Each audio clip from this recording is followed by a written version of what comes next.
Hello, সবাইকে আমার তরফ থেকে শুভেচ্ছা এবং অভিনন্দন। আমি Amitabh Majumdar, member of royal society of chemistry, London and associate with IPSC.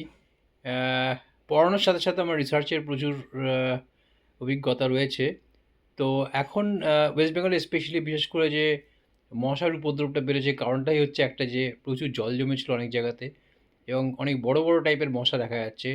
আহ, এবং সেক্ষেত্রে আমার যে কম্পোজিশনটা রয়েছে সেটা শুধু মস্কুইটো রিপেলেন্ট না, মানে মশাকে তাড়াবে না, তার সাথে অ্যান্টিমাইক্রোবিয়াল সলিউশনটাও থাকবে।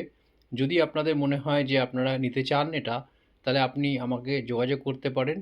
আমার মোবাইল নাম্বার 7506429414। মানে মনে রাখবেন যে মশার হাত থেকে বাঁচতে গেলে প্রথমে আপনারা প্রত্যেকটা ঘরের কোণে কোণে অল্প অল্প করে দিন এবং জানলা দরজা খুলে দিন, সমস্ত মশা বেরিয়ে যাক, তারপর দরজা জানলা লাগিয়ে দিন। আর যদি ওপেন অ্যাটমসফিয়ার, মানে ওপেন যদি হয় এরিয়া, অনেক সময় যেমন ধরুন হসপিটাল এরিয়া হলো বা অনেক জায়গাতে আছে, সেক্ষেত্রেও এটা তো জানলা দরজা ভেন্টিলেশন তো করা যাবে না, কিন্তু 2 ঘন্টা 3 ঘন্টা পরে পরে রিচার্জ করা উচিত। ঘরে কোণে কোণে অল্প অল্প করে দিলেই হবে। ধরুন একটা বাড়ি যদি 2000 স্কোয়ার ফিট হয়, সেক্ষেত্রে আপনার 1 লিটার, খুব বেশি হলে আপনার খুব কম হলে 2 মাস তো চলবেই, কারণ আপনার খুব অল্প অল্প অ্যামাউন্ট দিতে হবে।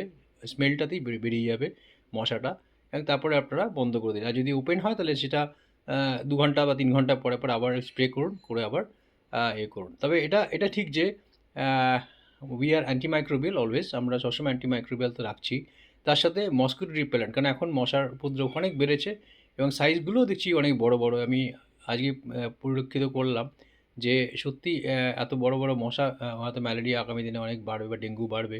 তার আগে যদি আমরা প্রিভেনশনটা নিই, কাইন্ডলি আমাকে যোগাযোগ করুন।